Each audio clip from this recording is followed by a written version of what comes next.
श्री गणेशाय नमः। अज्ञानां जानवी सर्वेषां सुखदं तीर्थं भारती तीर्थमाश्रये विद्याविनयसम्पन्नं वीतरागं विवेकिनं वन्दे वेदान्ततत्त्वज्ञं विदुषेखरभारतीं भारती करुणालयं नयशास्त्रादिनिष्णान्तं भारती तीर्थमाश्रये। हमारा हिंदू धर्म वैदिक काल से ही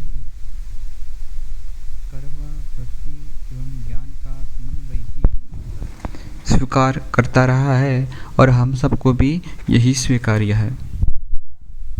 और वैसे देखें तो मन ही हमारे बंधन व मोक्ष का प्रतीति का स्थल है, जहाँ हमें बंधन और मोक्ष की प्रतीति होती है।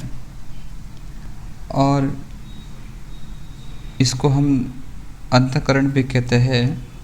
तो इस अंतःकरण की शुद्धि कर्म, भक्ति एवं ज्ञान से ही होती है। भक्ति से राग की निवृत्ति होती है, कर्म से पाप मल की निवृत्ति होती है और ज्ञान से आवरण भंग होकर स्वरूप का आविर्भाव होता है, जो मोक्ष का ही दूसरा नाम है। इस प्रकार क्रम से यदि हम देखें तो अभ्यास, ये तीनों का अभ्यास ही हमारे जीवन को कृतार्थ करा देता है या हमें कृतार्थ करा देता है। और इसी तरह ही कर्म, भक्ति एवं ज्ञान के उत्कर्ष के लिए ही वेदव्यास जी ने पुराणों में प्रधानतः पुराणों का प्रकाशन भक्ति के लिए ही किया, या फिर यूँ कहे कि वेदव्यास जी ने पुराणों में भक्ति का प्राधान्य रखा गा, एवं ब्रह्मसूत्रों में ब्रह्मसूत्र का प्रणयन ज्ञान के लिए किया एवं महाभारत का प्रणयन उन्होंने कर्म के लिए ही किया, या यूँ कहे कि प्रधानतः उसमें कर्म का या ज्ञान का या फिर भक्ति का वर्णन है। और सब भी है, नीति इत्यादि हमारे धर्मशास्त्र का जो भी वचन है वो सब, पर प्रणयन जो मुख्यतः उसके उत्कर्ष में हुए। एवं भगवान आदि शंकराचार्य जी ने भाष्यों का प्रणयन ज्ञान के विस्तार के लिए किया एवं स्तोत्र साहित्य का प्रणयन उन्होंने भक्ति के विकास के लिए किया। एवं भक्ति एवं ज्ञान के अनंतर कर्म, उनका स्वयं का ज्वलंत जीवन ही निष्काम का दर्पण है। यदि हम देखें तो भगवान आदि शंकर का जीवन ही निष्काम कर्मयोग का दर्पण है। कोई भी ऐसा संस्कृतज्ञ भक्त ऐसा नहीं हुआ जो उनसे प्रभाव से या फिर उनके जीवन से अभिभूत न हुआ हो।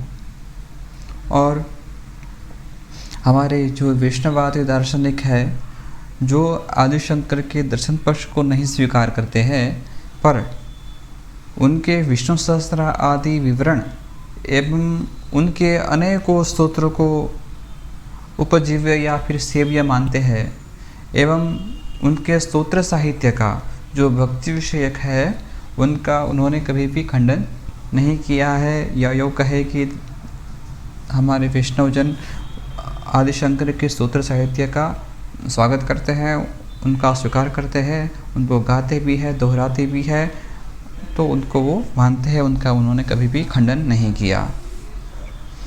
और उसी तरह उत्तर भारत भगवान विष्णु की अवतार लीला स्थली रही है, ये हम सब को विदित है।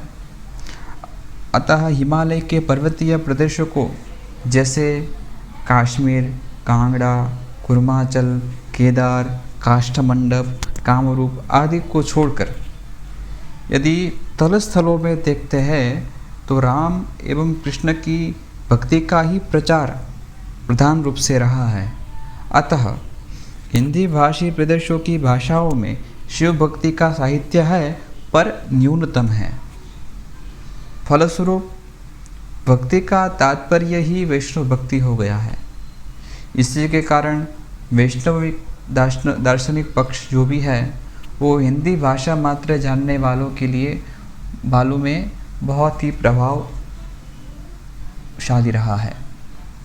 यह बात हम सबको स्वीकार करनी पड़ेगी एवं उसी के कारण अद्वैत पक्ष विस्मृति के गर्भ में चला गया, या यूँ कहे कि अद्वैत पक्ष के विषय में लोगों के जनमानस में अभी स्वीकृति या फिर उनके पक्षधर नहीं है। एवं उसी तरह ही निर्गुण व सगुण दोनों भक्ति मार्ग विशिष्टाद्वैत या भेदाभेद या द्वेष दर्शनों से अनुप्राणित रहे हैं। संस्कृतज्ञ तो भी यहाँ भी अद्वैत दर्शन के ही अनुयायी बने रहे एवं काशी ही एक अद्वैत का प्रधान केंद्र रह पाया। और ये सब होने के बाद सामान्य जनता में भक्ति मार्ग एवं ज्ञान मार्ग दो स्वतंत्र मार्ग मान लिए एवं प्रथम को विष्णु मार्ग और द्वितीय को शिव मार्ग भी माना जाने लगा। और इसी तरह लोगों में भ्रम फैल गया कि अद्वैत मार्ग शुष्क एवं भक्तिहीन है एवं इसी संदेह की निवृत्ति के लिए भगवान आदि शंकराचार्य जी ने स्तोत्रों का रचन किया था। और इसी भ्रांति के निवारण हेतु हम सबको भगवान आदि शंकराचार्य के स्तोत्र का प्रामाणिक एवं विस्तृत विवेचन करते हुए उनका प्रचार और प्रसार करना चाहिए। और इसी स्तोत्रों में यदि हम देखते हैं तो भक्ति साहित्य का सभी दर्शनों को स्फुट इस शिवानंद लहरी में है और शिवानंद लहरी का भक्ति साहित्य में विशेष स्थान प्राप्त है ही, क्योंकि इसमें भक्ति साहित्य का दर्शन पक्ष सभी अंगोपांगों से इसमें स्फुटित हो रहा है। या यूँ कहे कि शिवानंद लहरी स्मार्त भक्ति प्रकाश या अद्वैत भक्ति सार भी हम यदि कहते हैं तो भी कोई बड़ी बात नहीं है, उसका ही समान अर्थ ही इसमें प्रतीत हो रहा है। और इसी में भक्ति की साध्य रूपता साधन रूपता पर बहुत ही अच्छे से प्रकाश डाला है एवं उसी साधन रूपता को वैदिकता सिद्ध कर अद्वैत भक्ति को केवल भाव मात्र नहीं परंतु भावयुक्त कर्मपरक सिद्ध किया गया है। दार्शनिक एवं धार्मिक मतभेदों के होते हुए भी विश्व के सभी धर्म भक्ति को स्वीकार करते हैं एवं भक्ति को सभी धर्म को स्वीकार है ही एवं स्वीकार करना ही चाहिए, क्योंकि भगवती श्रुति भी कहती है भक्ति रेवेनम नयति भक्ति रेवेनम दर्शयति भक्ति रेवेनम गमयति भक्ति वशः पुरुषः भक्ति रेव भूयसी। भक्ति भगवान के समीप ले जाती है, भक्ति भगवान का दर्शन कराती है, भक्ति भगवान का ज्ञान देती है। परम पुरुष भगवान भक्ति के वश में है, भक्ति ही महान है। और उसी तरह ही पद्म पुराण में भी कहा गया है कि वेद शास्त्र पुराणादीन पांचरात्र विधिम विना एकांत की हरेर भक्ति रुत्पाता एव केवलम, कि शास्त्रीय रूप से जो होता है वही भक्ति है। हाँ, क्योंकि वेद शास्त्र पुराण तथा पांचरात्र सम्मत विधि का त्याग करके जो मनमानी रीति से भगवान की अनन्य भक्ति की जाती है वह केवल उत्पात लोगों में अनर्थ प्रचार का ही कारण होती है। मनमानी रीति से भक्ति नहीं है, शास्त्र सम्मत भक्ति ही भक्ति है। श्रुति प्रतिपादित जो भक्ति है वही स्वीकृत होती है। और उसी तरह अद्वैत संप्रदाय में इसका स्थान निश्चित करना आवश्यक है, क्योंकि निर्गुण परम शिव तत्व उसकी प्रत्यगात्मा से अत्यंत भिन्नता ही सर्वोत्तम भक्ति है। हाँ, या योग कहे कि प्रत्यगात्मा से अत्यंत भिन्नता ही अद्वैत में प्रेम का आधार है। आचार्य मधुसूदन सरस्वती के शब्दों में कहे तो स एवाहम ही सर्वोत्तम भक्ति है। आचार्य मधुसूदन जी ने कहा है कि स एवाहम ही सर्वोत्तम भक्ति है, जिसको श्री कृष्ण भगवान ने गीता में कहा है और उसी के विषय में कहा है कि ज्ञानी भक्त के रूप में बताते हैं कि ज्ञानी महात्मे व मे मतम, ज्ञानी को अपने आत्मा स्वरूप बताते हैं, जो मधुसूदन सरस्वती जी से बहुत ही मेलजोल हो रहा है इस बात का। अन्य सभी धर्म, चाहे भारतीय हो चाहे अभारतीय, भेद को प्रेम के लिए आवश्यक मानते हैं एवं जीव का ईश्वर से भेद या भेदाभेद ही स्वीकार करते हैं। लेकिन वे अद्वैत का यह परम उद्घोष है कि निरपेक्ष निरतिशय प्रेम भेद में कभी संभव नहीं है, अत्यंत भिन्न ही परम प्रेमास्पद होने के योग्य है। इस बात को हम शिवानंद लहरी में भी देख सकेंगे आगे। और अब शिवानंद लहरी के विषय में भी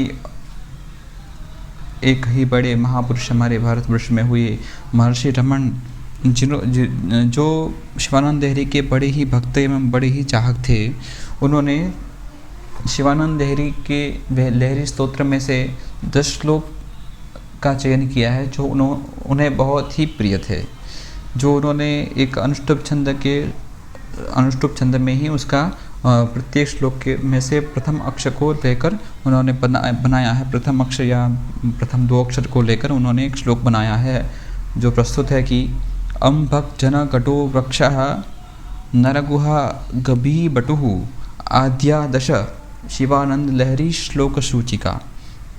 जब मैं इस शिवानंद लहरी के श्लोक के वर्णन करूँगा तब उसमें जब वो श्लोक आएगा तब मैं उसको उद्धृत करूँगा कि यह रमण महर्षि जी को बहुत ही पसंदीदा श्लोक में से यह श्लोक है। ऐसा शिवानंद लहरी के में किस तरह का वर्णन है उस तरह हम थोड़ा बता देते हैं कि प्रथम श्लोक से नति से उपक्रम कर कथम वेद्य के उपसंहार कर आचार्य ने अपनी दृष्टि बहुत ही स्पष्ट कर दी है। एवं इसे देखें तो व्यवहार भूमि में श्रोत और स्मार्त परंपरा को निभाना ही शंकराचार्य जी को स्वीकृत है। यही बात उन्होंने उन्हीं आधारों पर आदि में साधन उपदेश दिया है। और इसका विषय यद्यपि संकीर्ण है तथापि प्रथम श्लोक से 26 श्लोक तक मुख्यतः साधन की स्थिति का वर्णन किया गया है एवं तदनंतरम 35वें श्लोक तक भगवान का प्रधानतः वर्णन है, भगवान का ही स्वरूपतः प्रधानतः वर्णन है एवं उसके बाद भी इसके संबंध का भक्ति का ही वर्णन है। एवं 46वें श्लोक से बगीचा, लता, जननी, धेनु, रस्सी, अभ्रभंक्ति आदि रूपकों के द्वारा भक्ति को ही समझाया गया है। 59 से 61 तक के श्लोकों में नाना दृष्टांतों से भक्ति का स्वरूप ही लक्षित किया गया है। भगवान शिव को सूर्य, कलाप्रिया, घोंसला, भ्रमर आदि के रूप में वर्णित किया गया है। मन के लिए 40 से अधिक उपमाएं हैं। कुछ जड़ जगत से जैसे सरोवर, कुछ पक्षी जगत से जैसे हंस, कुछ पशु जगत से जैसे घोड़ा व कुछ मनुष्य जगत से जैसे चोर। क्रमशः श्लोक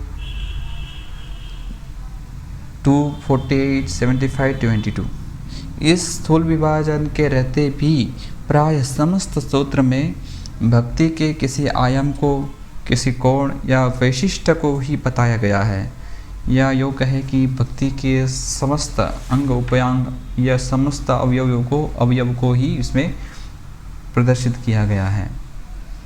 अतः हम सबको यह साधन भक्ति से का आश्रय करते हुए शिवानंद लहरी के इस भक्ति अवयव को साधन बनाकर हमें शिव चरित्र वर्णन रूपी पराभक्ति को प्राप्त करना ही हमारा लक्ष्य बनाना चाहिए। एवं इनमें जो भी आदि शंकराचार्य जी ने भक्ति का वर्णन किया है उस भक्ति की प्राप्ति के लिए हमें उन्मुख होना चाहिए और उसी के लिए हमें यत्न करना चाहिए। और ऐसे देखें तो हमारा आधार तो ईश्वर ही है। और स्वामी श्री रेखानंद सरस्वती जी के शब्दों में यदि हम कहते हैं तो वे कहते हैं कि पाने योग्य या चाहने योग्य तो केवल ईश्वर ही है। इस बात को ध्यान में रखते हुए हमें भगवान की प्राप्ति के लिए भक्ति के लिए यह स्तोत्र का पाठ एवं पठन एवं उसके श्लोकों के निहित जो अर्थ है उसको जानने के लिए उत्सुक होना चाहिए। और मैं शिवानंद लहरी के प्रत्येक श्लोक का इसी तरह ही आप सबको मैं बताऊंगा और आप सब भी उनको सुनिएगा, और जो भी उसके लिए उत्सुक हो उनको भी प्रेषित कीजिएगा ताकि वे भी इस सब से लाभान्वित हो। एवं इसमें कोई क्षति होती है तो उसके लिए वो क्षति मेरी है इस श्लोक में, या फिर हमारे जो भी महानुभाव हुए हैं उन्होंने जिन्होंने लिखा है उनकी कोई क्षति नहीं है। जो भी क्षति होती है, कहीं पे भी कुछ भी गड़बड़ होती है तो उसके लिए मैं ही जिम्मेवार हूँ और कोई नहीं। और जो भी उसमें आप अच्छा देखते हैं तो वो सब अच्छाई हमारे जो भी शंकराचार्य की परंपरा से हमारे जो भी महानुभाव हुए हैं वो सब का ही उसमें वो गुण है, हमारा कुछ नहीं। जो दोष है वो हमारा है। सो इस बात में को ध्यान रखते हुए कोई क्षति होती है तो हमें आप सूचित जरूर कीजिएगा। धन्यवाद। जय जय शंकर, हर हर शंकर, शंभुः परं किमपि दैवमहं न जाने। श्री भारती तीर्थमाश्रये। नमस्कार।